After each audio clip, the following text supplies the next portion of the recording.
मैं डॉक्टर पप्पूराम कोहली, सह आचार्य राजनीति विज्ञान, राजेश पायलट, राजकीय महाविद्यालय लालसोट। प्रिय विद्यार्थियों, आज हम लोग भारत सरकार अधिनियम 1919 के प्रमुख प्रावधानों का अध्ययन करेंगे। भारत मंत्री लॉर्ड मॉन्टेग्यू ने 20 अगस्त 1917 को ब्रिटिश संसद में एक घोषणा की कि ब्रिटिश सरकार का उद्देश्य भारत में उत्तरदायी शासन की स्थापना करना है। नवंबर 1917 में भारत मंत्री मॉन्टेग्यू ने भारत आकर तत्कालीन वायसराय चेम्सफोर्ड एवं अन्य असैनिक अधिकारियों एवं भारतीय नेताओं से प्रस्ताव के बारे में विचार विमर्श किया। सर विलियम ड्यूक, भूपेंद्र नाथ बसु, चार्ल्स रॉबर्ट की सदस्यता में एक समिति बनाई गई जिसने भारत मंत्री एवं वायसराय को प्रस्तावों को अंतिम रूप देने में सहयोग दिया। 1918 ईस्वी में इस प्रस्ताव को प्रकाशित किया गया। यह अधिनियम अंतिम रूप से 1921 में लागू किया गया। मॉन्टेग्यू चेम्सफोर्ड रिपोर्ट के प्रवर्तनों को भारत के रंग बिरंगे इतिहास में सबसे महत्वपूर्ण घोषणा की संज्ञा दी गई और इसे एक युग का अंत और एक नवीन युग का प्रारंभ माना गया। इस घोषणा ने कुछ समय के लिए भारत में तनावपूर्ण वातावरणों को समाप्त कर दिया। पहली बार उत्तरदायी शासन शब्दों का प्रयोग इसी घोषणा में किया गया। अधिनियम की प्रस्तावना। सुधारों के उद्देश्य का उल्लेख व्यापक रूप से अधिनियम की प्रस्तावना में किया गया है, जिसमें निम्नलिखित बातें समाहित है। नंबर 1, ब्रिटिश साम्राज्य का अखंड भाग रहेगा। ब्रिटिश भारत में उत्तरदायी शासन संसद की घोषित नीति का लक्ष्य है।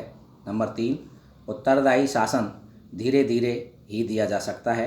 नंबर 4, उत्तरदायी शासन की स्थापना के लिए आवश्यक है कि प्रशासन की प्रत्येक शाखा से भारतीयों का अधिकाधिक संबंध हो और स्वशासी संस्थाओं का क्रमिक परिवर्तन हो। भारत सरकार अधिनियम 1919 के प्रमुख प्रावधान इस प्रकार है। नंबर 1, भारत परिषद में परिवर्तन। सन 1919 के अधिनियम द्वारा भारत परिषद के संगठन में परिवर्तन किए गए।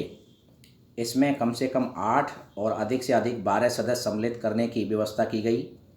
पहले यह संख्या कम से कम 10 और अधिक से अधिक 14 थी। इनमें से आधे सदस्य ऐसे होने आवश्यक थे जो नियुक्ति से पूर्व कम से कम 10 वर्ष भारत में नौकरी कर चुके हों या रह चुके हों। परिषद का कार्यकाल 7 वर्ष से घटाकर 5 वर्ष कर दिया गया। उनका वेतन 1000 पाउंड से बढ़ाकर 1200 पाउंड वार्षिक कर दिया गया। नंबर 2, भारत मंत्री के नियंत्रण में ढील। अधिनियम द्वारा पूर्व व्यवस्था में परिवर्तन करके सभी बिलों के स्थान पर अब केवल कुछ महत्वपूर्ण विषयों जैसे विदेश संबंध, मुद्रा, सीमा शुल्क आदि से संबंधित बिलों को ही केंद्रीय विधान परिषद में प्रस्तुत करने से पूर्व भारत मंत्री की स्वीकृति के लिए भेजना आवश्यक बनाया गया। भारत मंत्री और उसके सचिवों के वेतन तथा इंडियन ऑफिस का व्यय ब्रिटिश संसद द्वारा स्वीकृत तथा प्रदत्त धनराशि से दिया जाना निश्चित हुआ। नंबर 3, हाई कमीशन की नियुक्ति। इस अधिनियम के द्वारा भारत के लिए इंग्लैंड में एक हाई कमिश्नर नियुक्त करने की व्यवस्था की गई। इसकी नियुक्ति का अधिकार सह परिषद गवर्नर जनरल को दिया गया था, परंतु इसके लिए सह परिषद भारत मंत्री की स्वीकृति लेना आवश्यक बना दिया गया। नंबर 4, गवर्नर जनरल की शक्तियां अप्रभावी।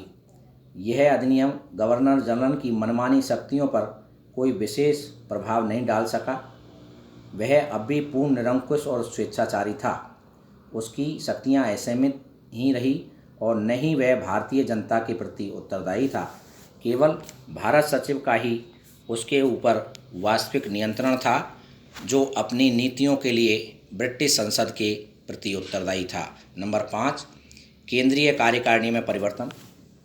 गवर्नर जनरल की सहायता के लिए बनी केंद्रीय कार्यकारिणी परिषद में भारत का प्रधान सेनापति और 6 साधारण सदस्य थे। इसमें भारतीय सदस्यों की संख्या 1 से बढ़कर 3 कर दी गई।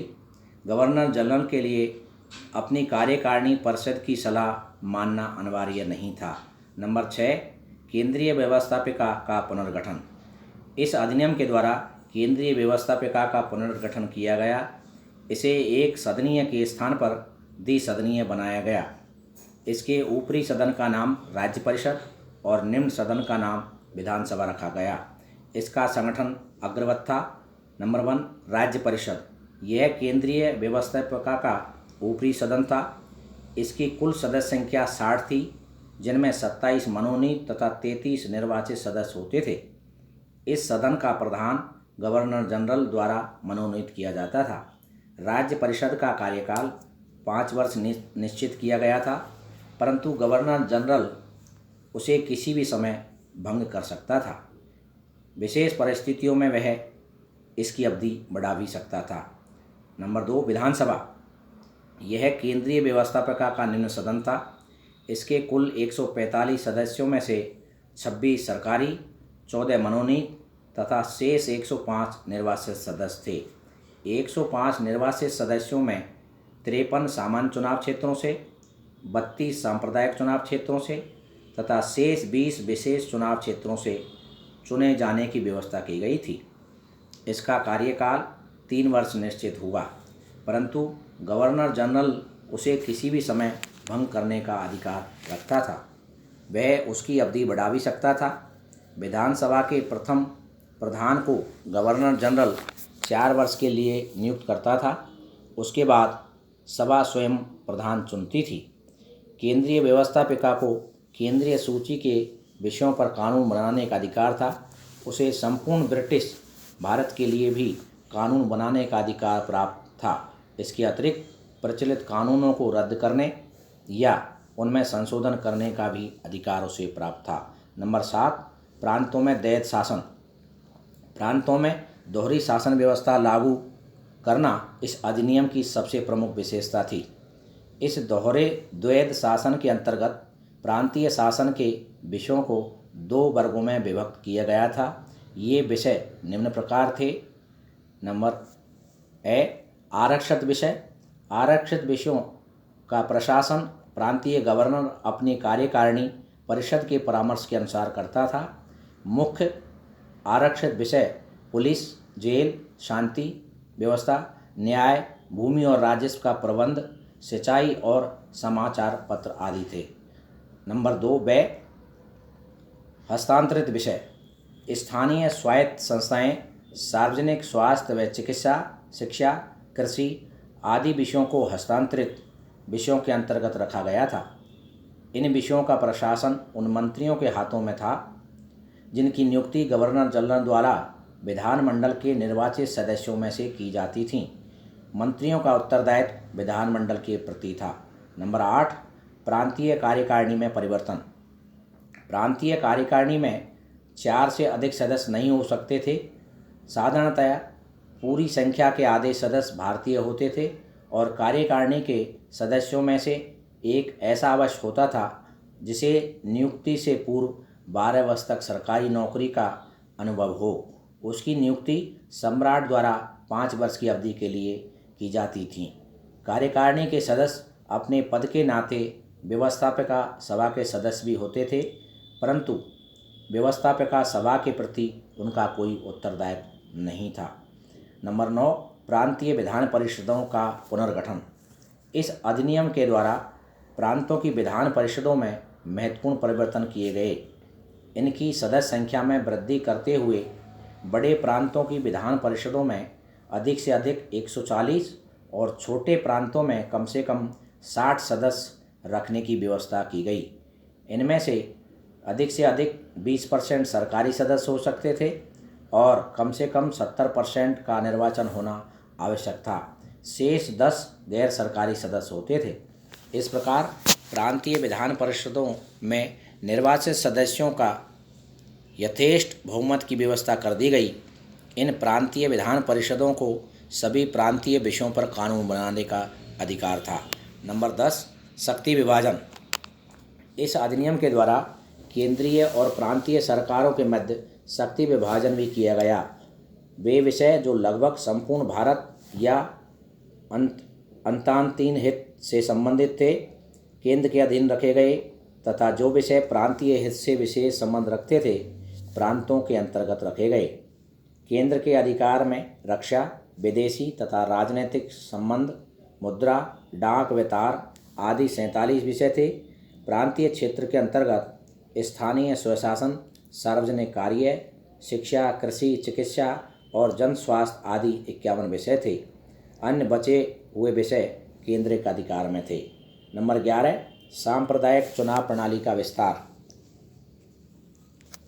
यथाप मांटफोर्ट रिपोर्ट में सांप्रदायिक निर्वाचन को निंदा की गई थी, परंतु इस अधिनियम में न केवल मुसलमानों के लिए इस पद्धति को बनाए रखा गया, वरन इस पद्धति को पंजाब में सिखों के लिए, 3 प्रांतों को छोड़कर शेष प्रांतों में यूरोपियन के लिए, 2 प्रांतों में आंग्ल भारतीयों के लिए और 1 प्रांत में भारतीय ईसाइयों के लिए लागू कर दिया गया। सन 1919 के अधिनियम का आलोचनात्मक मूल्यांकन। सन 1919 के अधिनियम का भारतीय संवैधानिक इतिहास में महत्वपूर्ण योगदान है। इसने कुछ महत्वपूर्ण परिवर्तन किए। इस कारण कुछ इतिहासकारों ने इसे भारतीय संविधान का ब्लूप्रिंट माना है। श्रीनिवासन ने लिखा है, यह नौकरशाही शासन पद्धति का प्रथम उल्लंघन और प्रतिनिधात्मक शासन का वास्तविक प्रारंभ था, परंतु इस अधिनियम में गुणों की अपेक्षा दोष अधिक थे। इसी कारण भारतीयों द्वारा इसकी कटु आलोचना की गई। श्रीमती एनी बेसेंट ने इसकी आलोचना करते हुए लिखा, अंग्रेजों द्वारा अधिनियम को पारित करना व भारतीयों द्वारा स्वीकार करना दोनों ही बातें अनुचित हैं। इस अधिनियम के प्रमुख दोष निम्नलिखित थे। नंबर 1, केंद्र में उत्तरदायी शासन की स्थापना नहीं की गई थी। नंबर 2, इस अधिनियम ने सांप्रदायिकता को बढ़ावा दिया। नंबर 3, वैध शासन प्रणाली सिद्धांत दोषपूर्ण थी। एक ही प्रांत में 2 शासन करने वाली संस्थाएं कैसे कार्य कर सकती थीं? वैध शासन प्रणाली के अंतर्गत यही किया गया था, अतः इसका असफल होना स्वाभाविक था। नंबर 4, वैध शासन प्रणाली के अंतर्गत विषयों का विभाजन भी अतार्किक एवं अव्यवहारिक था। उदाहरण के लिए सिंचाई व कृषि अविष्ट संबंध है, किंतु दोनों को अलग अलग कर दिया गया। मद्रास के तत्कालीन मंत्री श्री V.K. रेड्डी ने लिखा है, मैं विकास मंत्री था किंतु वन विभाग हमारे अधिकार में नहीं था। मैं कृषि मंत्री था किंतु सिंचाई विभाग पृथक था। नंबर 5, हस्तांतरित विषयों के लिए पृथक वित्त की व्यवस्था नहीं थी। नंबर 6, गवर्नर को अत्यधिक शक्तियां प्रदान की गई थी। गवर्नर किसी भी मंत्री के प्रस्ताव को अस्वीकार कर सकता था। नंबर 7, गवर्नर के पास अत्यधिक अधिकार होने के कारण नौकरशाह मंत्रियों व उनके आदेशों की चिंता नहीं करते थे। उपर्युक्त कारणों से सन 1919 का अधिनियम भारतीयों की अपेक्षाओं को शांत करने में असफल रहा। कोपलैंड ने सन 1919 में प्रांतों में स्थापित शासन प्रणाली की आलोचना करते हुए लिखा है, वैध शासन अपने रचयिताओं के प्राथमिक उद्देश्यों को पूरा करने में असफल रहा। यह भारतीय जनता को उत्तरदायी शासन का वास्तविक परीक्षण प्रदान कर सका।